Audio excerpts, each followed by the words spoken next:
Лукашенко повторяет Сталина. Мы никогда еще так не жили. Хорошо.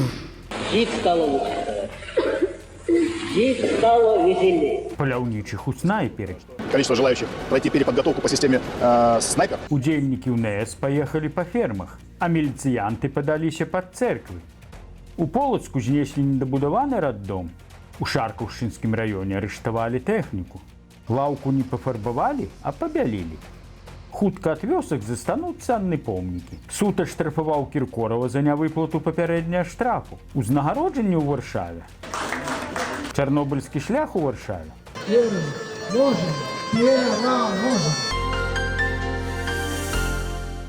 Вітаем вас, сябры! У нас апошні красавіцкі выпуск навін. Пра некаторыя цікавыя падзеі распавядзём ужо зараз. Выступаючы на так званым усебеларускім народным сходзе, Александр Лукашенко заявіў, што беларусы ніколі ў сваёй гісторыі не жылі так добра, як пад яго мудрым кіраўніцтвам. Мы никогда еще так не жили. Хорошо, как сейчас. Вельмі ж это нагадвала выступ савецкага дыктатара амаль 90 гадоў таму. Жить стало лучше. Жить стало веселее. Когда веселее живется, работа спорится. Іосиф Вісарыёновіч у 1935 годзе паляпшэнне жыцця рабочых ставіў у заслугу сабе і свайму ўраду. Если бы у рабочих и крестьян нашей страны не было такого хорошего правительства, которое заботится о них и считается с их нуждой, словом, если бы жилось плохо и не весело, то никакого большевистского движения у нас не было бы, заверяю вас. Тое ж зрабіў і Лукашенко. Усе заслугі припісаў выключна сабе. Сегодня реальные денежные доходы белорусов в 10 раз превышают уровень середины 90-х. Я сейчас буду называть цифры не наши, их. Як быццам іншыя краіны стаялі на месцы і не развіваліся гэтыя гады.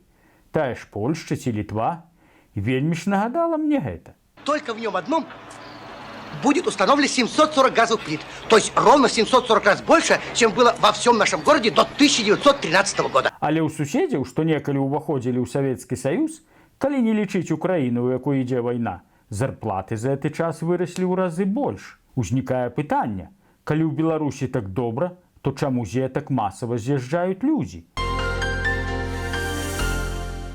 І вось, каб абараніць гэтае дасягненне ад пасягненняў ворагаў беларускай стабільнасці, у Беларусі паляўнічых будуць перавучваць на снайпераў.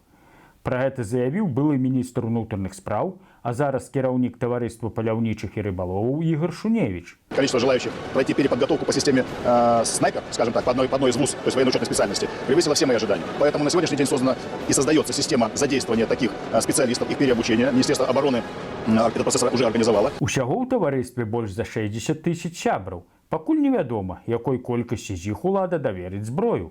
Але мілітарызацыя ў краіне набірае абароты. Таму і паляўнічых будуць вучыць паляваць на людзей. А мала будзе снайпераў паляўнічых, то да гэтай справы падключаць і даярак. Пра гэта ў Драгічынскім раёне распавяла дэлегат лукашэнкаўскага сходу Людміла Макарэвіч. Маўляў, не дарма яны там 2 дні ў сталіцы засядалі. Только и думали, как оборонить простый народ от клятого Заходу. Очень большая работа, она и велась очень большая работа, но еще больше надо всему населению нашей даже республики, всем подключиться в этом плане. Говорится, маленькая помощь не бывает. Так было сказано. Я как президент нашей республики, я могу многое, но мне нужна помощь всех структур. Вось толькі зброі ўсім можа не хапіць, але не бяда. Узброяцца віламі ды рыдлёўкамі. І апалчэнне можа выглядаць так. 3 деревни, 2 села, 8 девок, 1 я. Як пісаў 100 гадоў таму Маяковскі, здайся, враг, замрі і ляг. Але пакуль выглядае, што ўлада больш баіцца свайго ж народа. Таму і ахоўвала тых дэлегатаў больш за 3000 міліцыянтаў, па 3 на 1. І ў нядзелю, калі праваслаўныя вернікі святкавалі вербніцу, каля цэрквы было поўна міліцыянтаў. Пра гэта пахвалілася міліцэйскае начальства ў сябе на тэлеграм-канале. Ад каго яны ахоўвалі вернікаў, невядома. Можа, лічылі, што на іх нападуць каталікі або пратэстанты, ці якія бязбожнікі. Але вось у гэты дзень ім трэба было ўсё ж выдаць замест гумовых вярбовыя дручкі. Тады можна было б смела малаціць людзей па спінах, прыгаворваючы: «Не я б'ю, вярба б'е, ужо за тыдзень Вялікдзень». Усё было б па народнай традыцыі. А на Вялікдзень ім трэба выдаць яйкі. Вядома ж, стальныя, як сімвал улады Лукашэнкі. А вось шчаслівы народ чамусьці няўдзячны. Ён не бачыць свайго шчасця і не хоча пладзіцца і размнажацца. Таму і зраўнялі ў Полацку з зямлёй раддом, які так і не паспелі дабудаваць. Будаваць яго пачалі яшчэ ў 2011 годзе. Там адначасова маглі нараджаць 80 жанчын.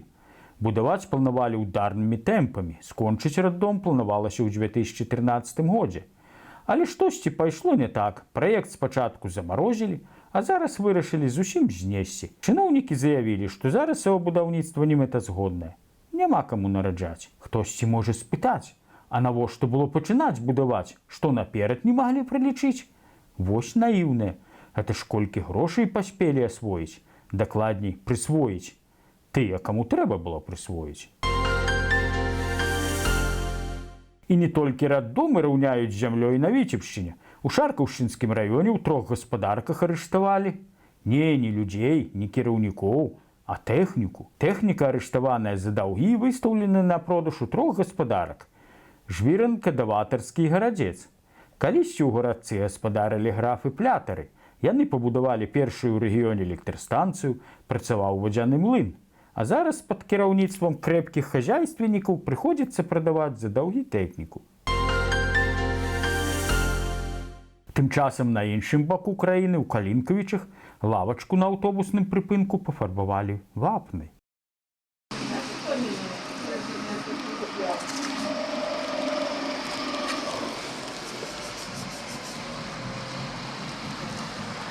Правільна, лаўка не для таго пастаўлена, каб на яе садзіцца, а для таго, каб было прыгожа. І гэта прыгажосць радавала б вока начальства.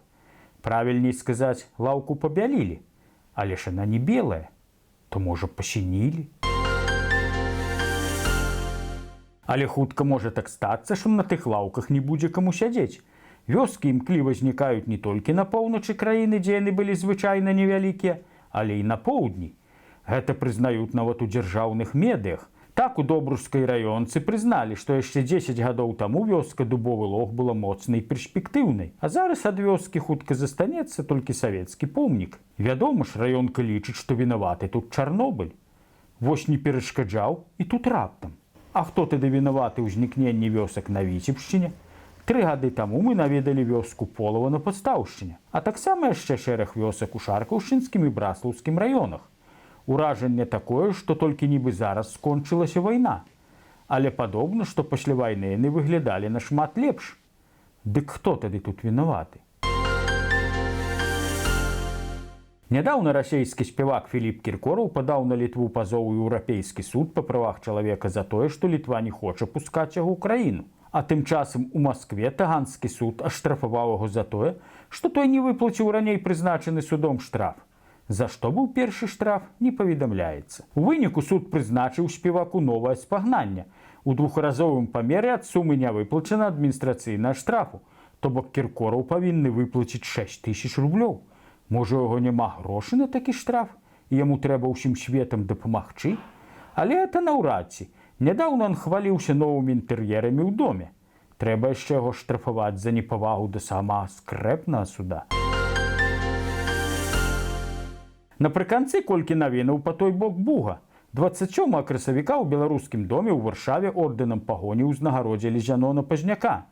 Старшыня рады БНР Івонка Сурвіла надала Зянону Пазняку тытул кавалера ордэна пагоні з уручэннем адзнакі камандорскага крыжу ордэна пагоні.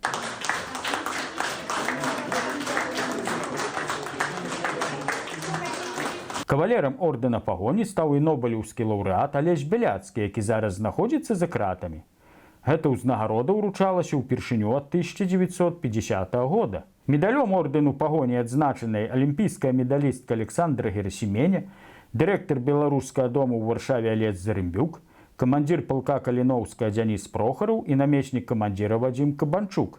намеснік старшыні руху салідарнасці разам Алена Толстая і шэраг іншых выбітных беларусаў. А на наступны дзень 28 красавіка ў беларускім доме адкрылася фотавыстава Зянона Пазняка «Менск. Адлюстраванне часу», якая паказвае тую архітэктурную спадчыну, якую мы страцілі ў выніку разбуральнай дзейнасці савецкіх, а пазней і лукашэнкаўскіх уладаў. Але Зянон Пазняк упэўнены, што пасля змены ўлады гэта можна ўсё аднавіць, як гэта было ўжо ў некаторых краінах.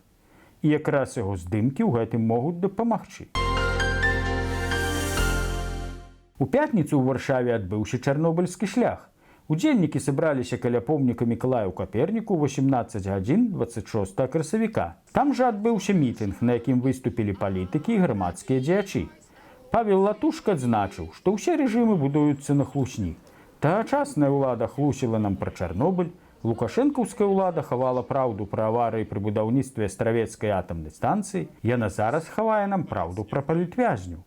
Рэжым хлусіць, калі кажа, што ён за мір, а прадстаўляе тэрыторыю нашай роднай Беларусі для агрэсіі супраць Украіны.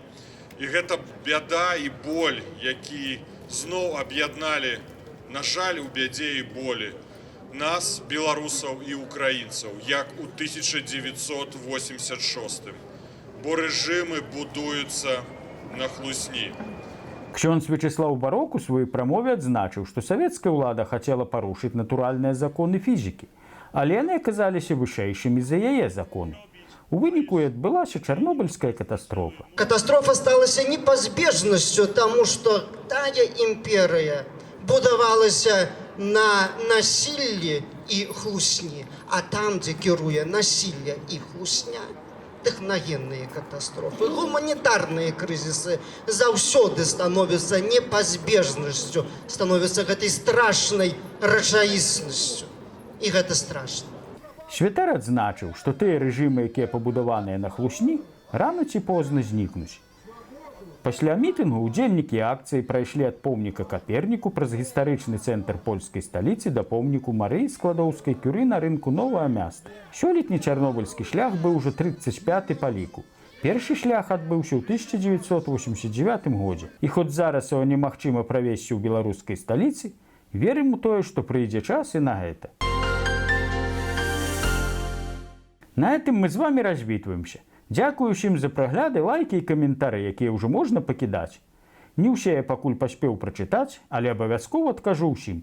Яшчэ раз дзякую вам і ўсяго найлепшага.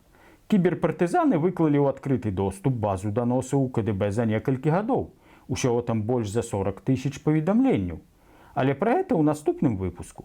Калі для вас гэта бяспечна, падпісвайце наш канал, стаўце лайкі, пішыце каментары, дзяліцеся гэтым відэа з сябрамі. Калі ж не, проста глядзіце і распавядайце сваім знаёмым. Жыве Беларусь! Слава Украіне!